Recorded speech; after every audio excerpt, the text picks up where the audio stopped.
growing up? Yeah, man. Growing up, I was the youngest out of the four. Um, Growing up with two older brothers, I mean, it was hard for me because I was the youngest out of everybody, so I had to do a lot of things. I had to do extra things just to get noticed. I mean, I had to go out. My brothers go out and score 5 touchdowns. I had to go out and down to score 10 because I was young.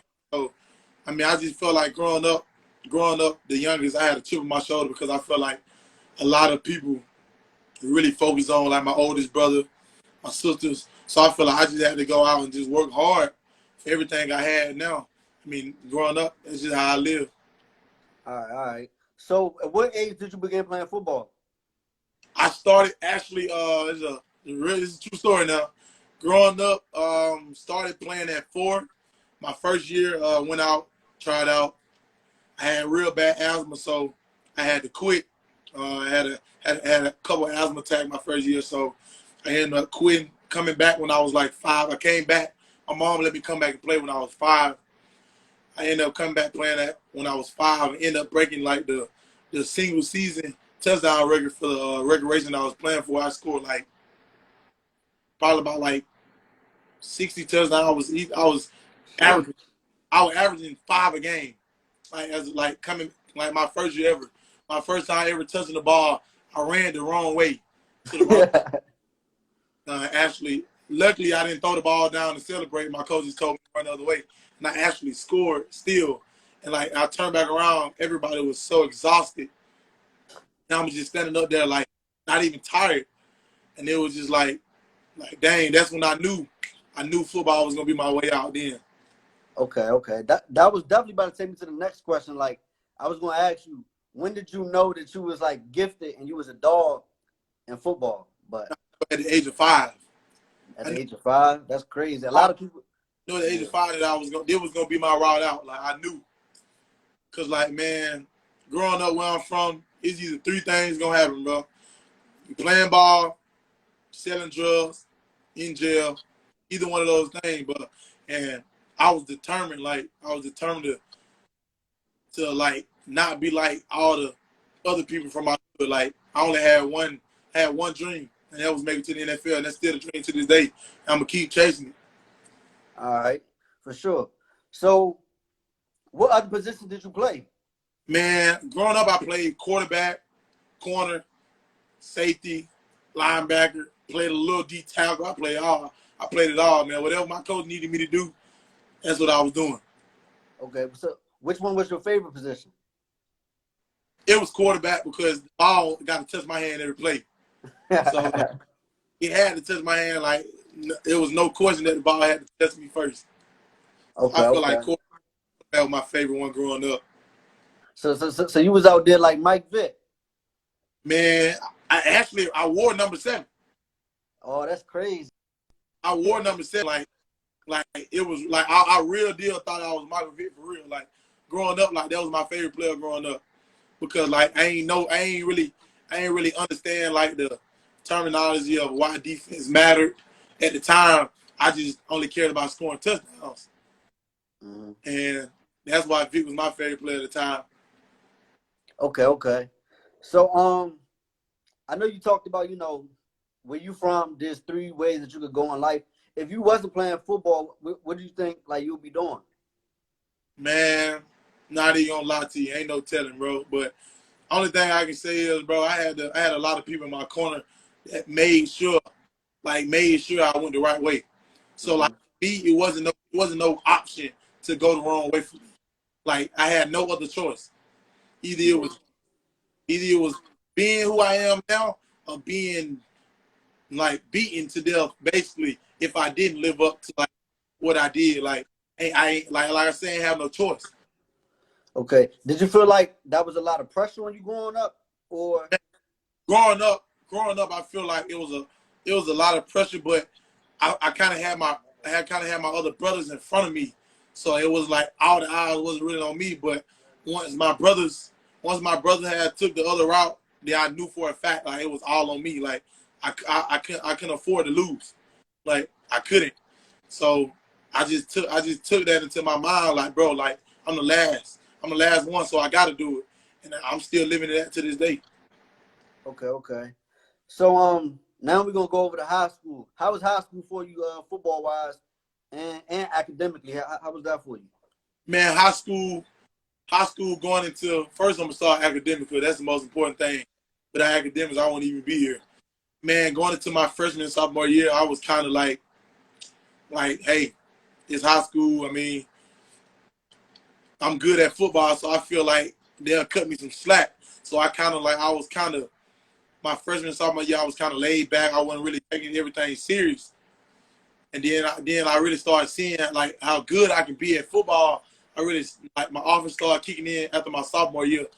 So like in my mind, I'm like, bro, like I gotta have a school. If I can't have a school, I can't play. So going into my junior senior year, I really had to kick in. I had to kick in overdrive then because my grades was down. I had to make all A's. Like I had to make all A's my junior and senior year. Like it was like no question that I had to make all A's. Man, I kicked it in and I did it. Like football going into my freshman year, man, I was at Maynard Jackson. So like if you really know, it wasn't really nobody making it out of Maynard Jackson. Like it wasn't. I ain't know nobody who made it out of Maynard Jackson. So it was kind of like I was balling my freshman. I started as a true freshman varsity. I was playing. I was doing good. I was doing better than the seniors. And I kind of realized that I ain't had no offers. And I'm like some ain't clicking. Like either it's my coaching or it's just like they not putting me in the right position. So me and my family felt the need. It was perfect for me to transfer to Auburn. I had one of my childhood best friends, still my best friend today. He was at Carver, so like it was a no-brainer for me. So I ended up going there at the end of my Christmas time, end of my freshman year. I just started grinding from that point on. Like I knew, like I had to grind. I wasn't the biggest. I was like going into my sophomore year. I was 6'2", maybe 60 pounds. I was little. When I first got there, like everybody was like, "What is this little kid gonna do? Like, what can he do to help us?" Mm-hmm. But like my, I'm like, bro, I can do anything I put my mind to. I came in the Carver. I was playing linebacker my first year, like hitting everybody. Like I'm hitting people like this weight that 10 times bigger than me, like smacking them, and they like, "Hey, this kid here got hard." So then, bro, like I finally got my position changed going into my junior year. But I started playing true junior year. Start training, start going to camps. Like people were seeing like who is this kid out of Atlanta? Who is this kid? Like didn't nobody really know who I was. So I started going to these kids, start putting it on tape. So I mean, after that, I mean my film spoke for itself. Yeah. Going to a senior year, end of my senior year, had 17 touchdowns on offense with 7 interceptions alone in the playoffs. So it was like it was no question that like I could play in the SEC. So like going into my decision, going into making my decision, I had another decision made. I had got invited to the All-American, so I had to choose between the Adidas and the Under Armour. Ended up choosing the Under Armour. Felt like it was a great fit for me. Felt like it was one of the best decisions I made to choose in that game. But choosing the school I'm at now, Auburn, I mean, man, Auburn was one of the first offers I got. So like all through high school, when I started getting highly recruited, like they was always on me constantly. They was consistently in contact with me. I can't tell you how many visits I took to Auburn, man. So when I made the decision, it was kind of easy because I was basing my decision off 3 things really. Like, do I have the opportunity to go in and play as a freshman? Is they gonna develop me? And this is a family thing. And the 4th thing, well, really, the 3rd thing was really like academic. Like, how fast, how quick can I graduate? My mind going into college, I was thinking 3 years done. I was thinking all going to the NFL. I mean, but it didn't turn out that way. I came back from my senior year. I mean, feel like this is another big decision I made. So like pretty much is going to leaving high school. Okay. You pretty much summed up a lot of what I was going to ask you. But when it came to the recruiting process, what was your I guess your final schools, like your final top 5? What was your top 5 schools that you was going to choose from? I didn't really have top 5. I ain't really focused on it like that. I know my top 3. Well, I took 2 official visits. One to Louisville, one to Auburn. but my top two was between Auburn and Clemson. Mm. People don't really know this. People don't really know this, but I ended up making a commitment video to Clemson, but I never released the video. I was gonna commit at a barbecue, but I ended up going to Auburn like a week before I was gonna post the video, man. And like I said, Auburn was always with me, from when I was a 3-star all the way to when I was a 4-star. And it was like when I went a week before, like it just felt like home. My mom can honestly say like she leave me down there and like don't have to worry about me. I'm safe. I'm protected. The coach is gonna take care of me. So like that was a big part of my decision. So I told you it was no going back from there. And to this day, I feel like I made the best decision ever to be in my position. Yeah. Was making that decision like a stressful decision? Because I know a lot of players, when it comes to, getting that recognition and you got a bunch of schools swarming you and stuff, it can get like a little draining and overwhelming. Was it like that for you, or did you just know like, I don't really want to mess with these schools, let me just go to Auburn? And for me, it was stressful because like where I'm from, like how I was raised, like real is real. Like real recognize real.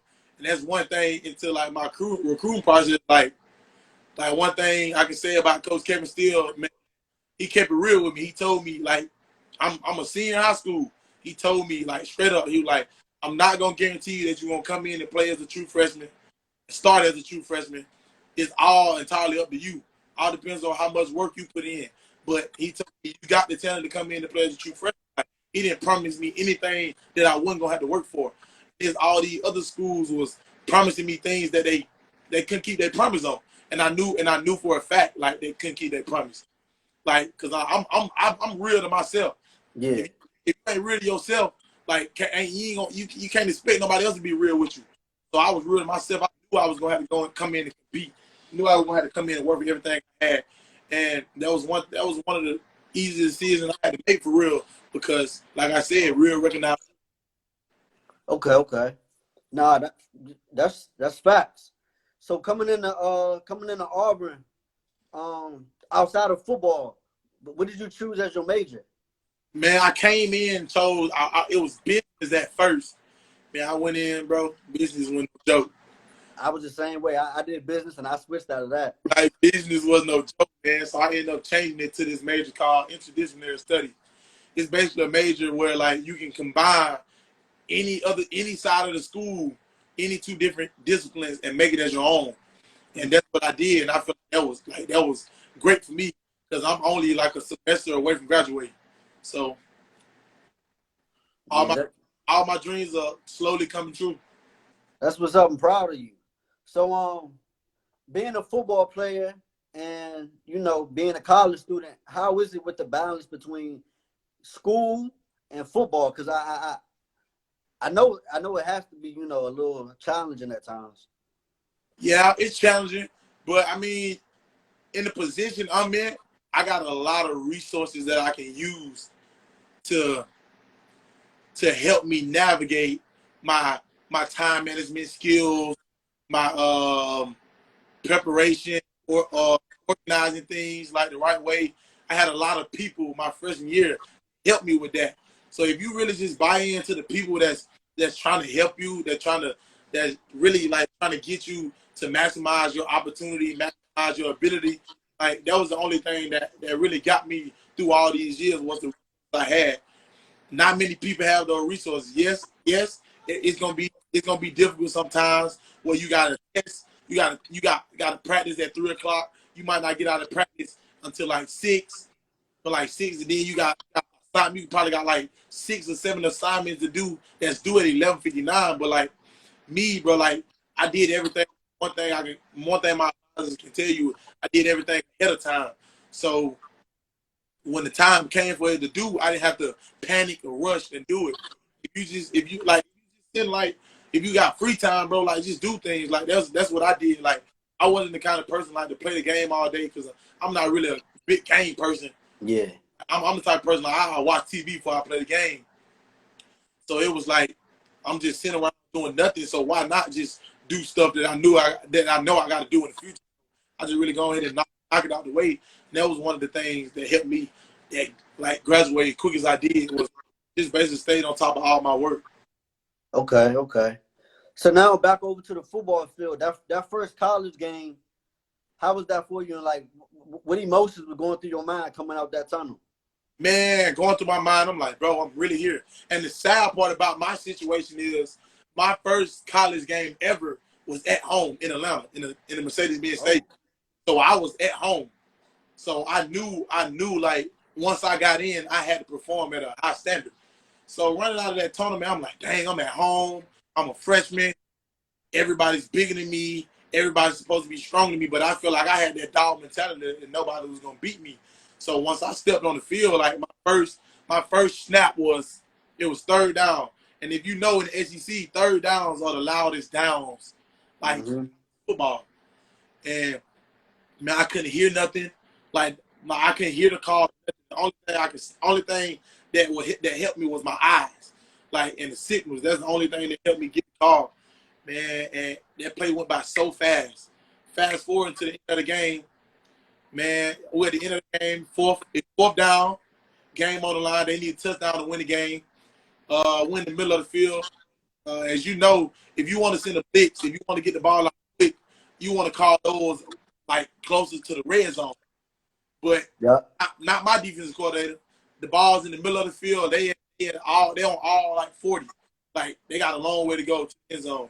Man, it's fourth down, a minute or so left on the clock, and my coach calls out an all-out blitz. Man, all-out blitz, no help over top, and I was responsible to get the end to hit the C gap. So I'm coming down. As I'm coming down and I'm tapping him to get him in the C gap, the ball snaps. Like I wasn't even fully ready, but like once the ball snapped, I just took off, and I ended up getting the game-winning sack. My freshman year, first game of the season, I ended up getting a game-winning sack, and from that point on, like I knew I wasn't too little for that. Yeah. I knew that was for me. Like if you know me, like I'm always want to be in that spotlight. Like hard times, when we losing, I want to be in the spotlight. When we winning, I want to be in the spotlight. And that was just always me. And ever since that game, like I just had a chip on my shoulder that I was gonna go out and play every snap like it was my last. Yeah, that's that dog mentality. Speaking of, that basically you're welcome to the NCAA first game moment. Did you have that? Did anybody go up with you to the NCAA? Like you had that one moment you like, all right, bro, like I'm here. Like he put it on me, like he ran me over or something like that. I ain't experienced that in practice. Practice? Yeah, I came in early. I graduated early. I graduated high school early. Came in practice. You can hear me? Yeah. I came in bowl practice, man. And they was playing the Chick-fil-A Bowl. I was fresh out of high school. And first day of pads, we had this running back named Booby Whitlow, who was like, probably like 6 feet. Boo probably like 230. And we met each other in the hole. And like he slightly ran me over, but like I made him fumble. Like he didn't protect well enough to where he can sustain running me over. So he ended up like it was a big collision. Boom, I hit back.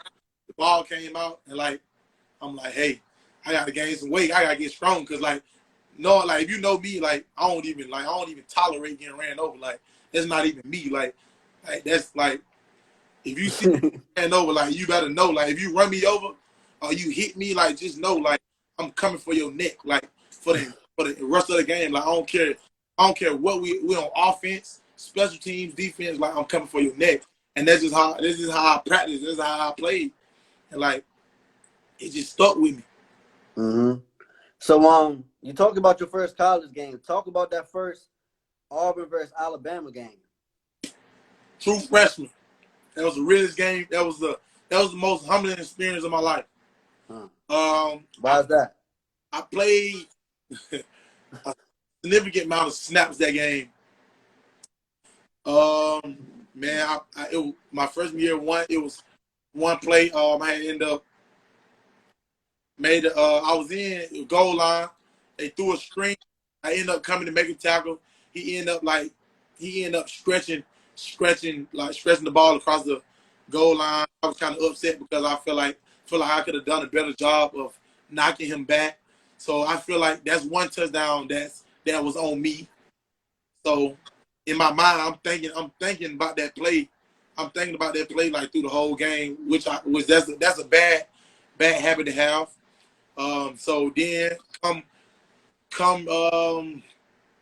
second, come end of the first half, I was on punt return.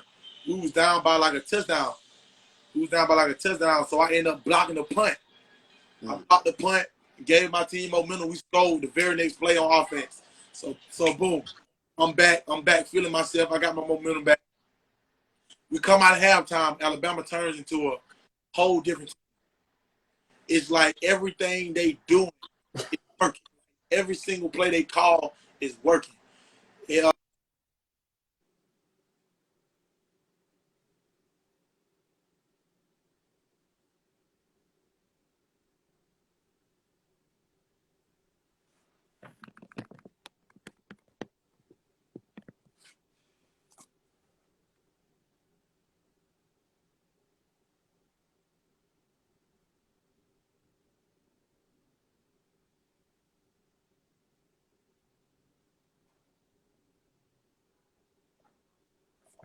Hold on, they say they can't hear.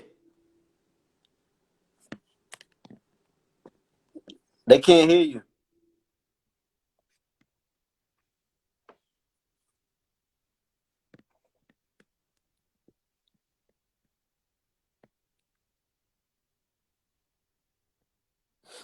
Somebody said they can't hear a thing. All right, I'm gonna bring it back on. Hold on.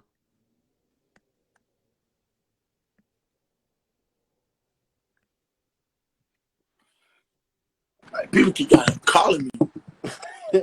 Your phone popping, man. And like, dang, like they keep calling. So like I was saying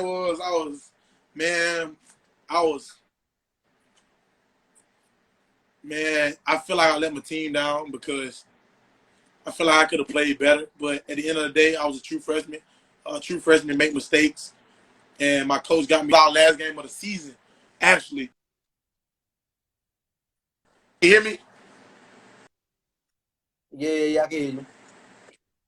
So it was kind of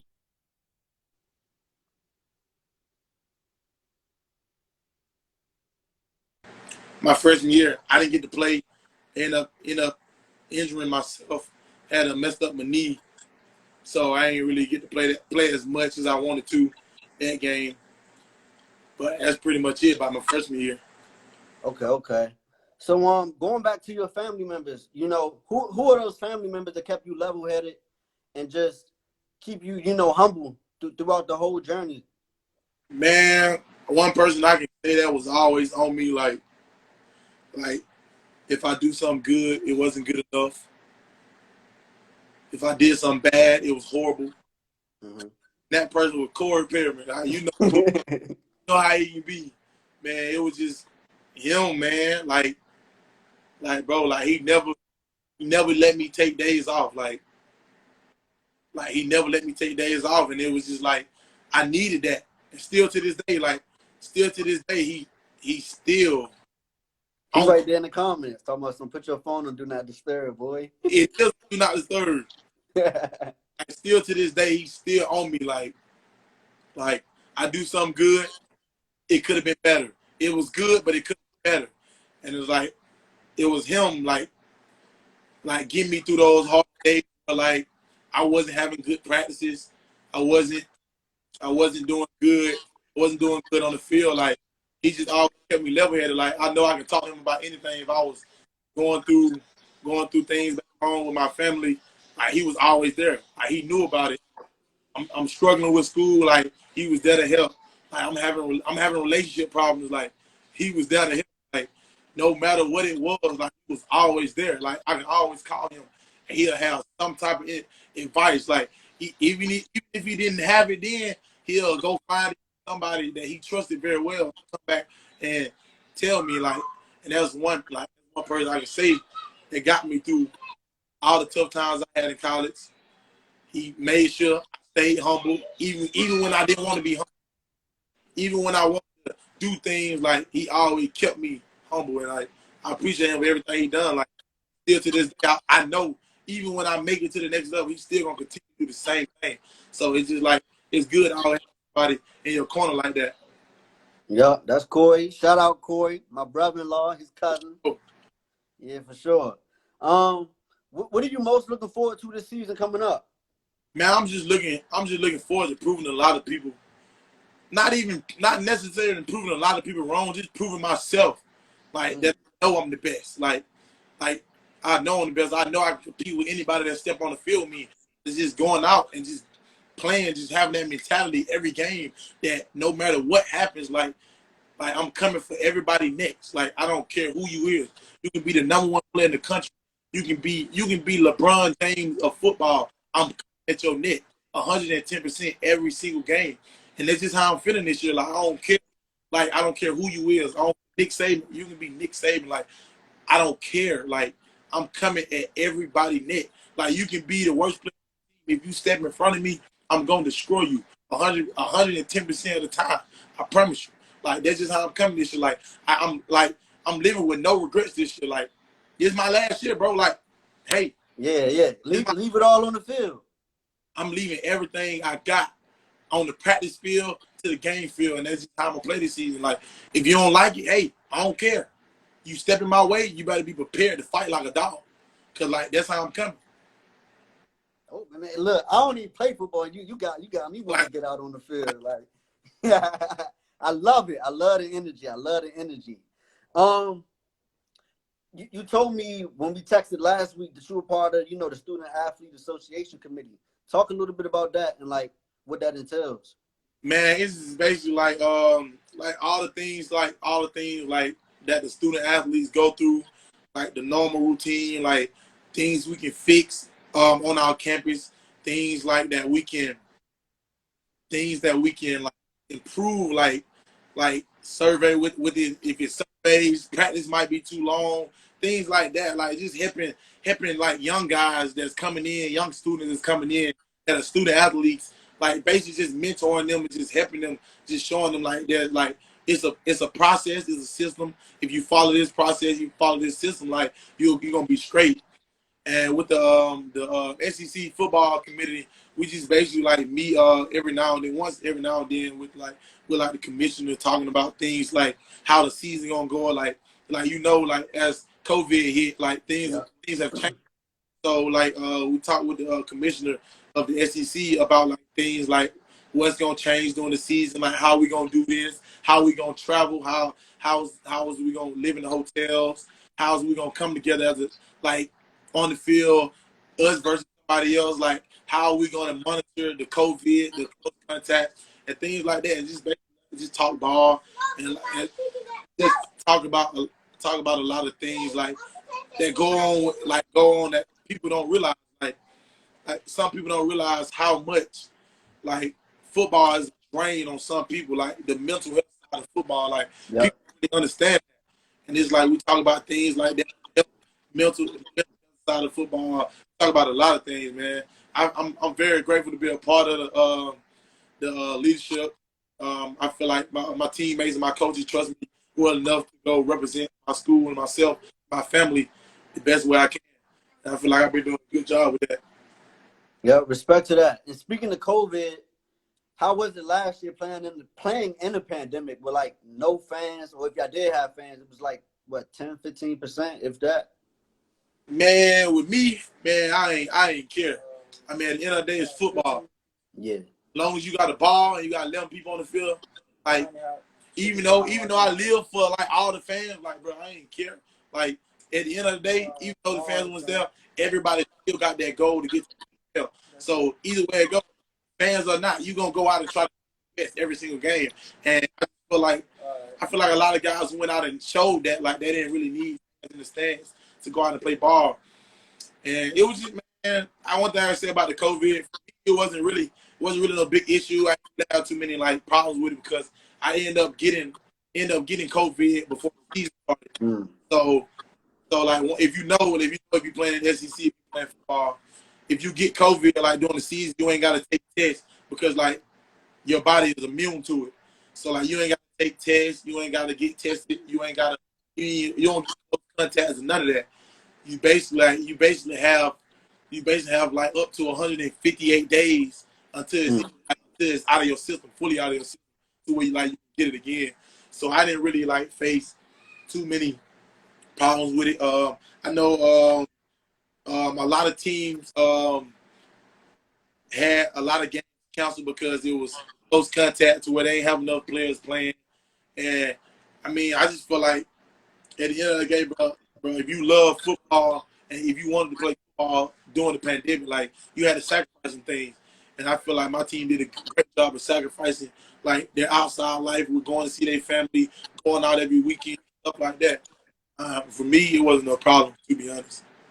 Okay. I got a couple more questions, and we're gonna wrap it up.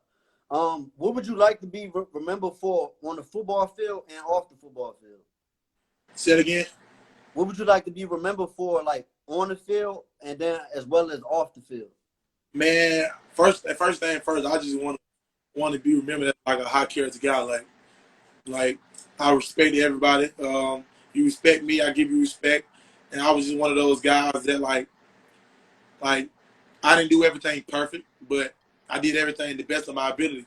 And on the field, like you can say that like I was gonna play every snap like it was my last.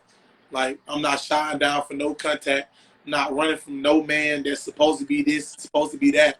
And that's just how I was. That's how I want to be remembered on and off the field. Like a guy that had high character. I have a lot of class. I can fit in with anybody, any race, any minority. I can fit in with anybody. I have no problems with doing that, and that's just how I was. Okay. And then the last question would be, if you could sit down with your younger self, what is something that you would tell your younger self? Man, one thing I can tell my younger self: don't take anything for granted. Like, man, I honestly say a lot of young guys now to this day think like what they think they're doing right now is going to get them by when they get to college. But like when you realize like it's not, like you got to go those extra miles even when you don't want to. It was days when I didn't have no offers. I'm asking everybody why I ain't got no offers. And then I really look in the mirror. I'm looking in the mirror every day like I'm not getting up working as hard as most of these do with offers. Like I wasn't really doing that like my first year. But like once I realized it, like that I needed to go out, work harder than work 10 times harder than everybody. Like that's just what it was. Like it wasn't me. It wasn't me doing it for me necessarily. It was doing it for like my nephews, my nieces and nephews, like people that look up to me. Because you know, a lot of people in my family that made mistakes that could have been in the position I am today. And I use that like to the best of my ability. I use that like in my mind. Like I can't do that. Like I can't follow the trail. Like I can't go on the same path as my uncles, as my brothers, as my cousin did. I couldn't, and I was determined to go on that path. So like, bro, like what I tell myself is, bro, grind no matter what. Even when you ain't got nothing to look forward to, grind. Because at the end of the day, something gonna come out of you grinding. Something successful gonna come out of you grinding. I promise you. Whether you believe it or not, it's gonna come. Okay, that's for sure. That's what life, football, that's anything. Those definitely some good words. And the people want to know, where does Smoke Monday come from? Where did the the nickname? Oh man, when I was younger, my grandfather, rest in peace. He was one of the big influences in my life. Reason why I continue to play football, why I use the name. Man, I used to run around the house a lot when I was little, and I was always with my granddad. So he just started calling me that. He just started calling me Smoke. So like, it just started to stick. So once he passed when I was like 12, I always told myself I was gonna use his name no matter what because he gave it to me, and it was a blessing to have, and I got to live up to it. even when I don't want to live up to it, I'm gonna live up to it because hey, I gotta make him proud. He watching me every single day, every hour, every second of the day. He watching me, even when I'm asleep. He looking over me. So I just gotta be the best version of myself every single day. For sure, for sure. I definitely, appreciate you, taking your time out, coming on here for this interview. You dropped some gems, and the people got to know more about you and more about your story. So I appreciate that for sure. Definitely, definitely. Yeah, and for the people that's on here, if you all didn't catch the whole interview, I'll be uploading this on YouTube in a few, and also on my Instagram as well. So y'all can go ahead and follow and go to the YouTube page as well. And then I'm gonna share the link with you once I put it up and everything. Definitely, But definitely. yeah, we definitely gonna be in touch. We family now, so Family. yeah. Uh, I appreciate you. all right. All right.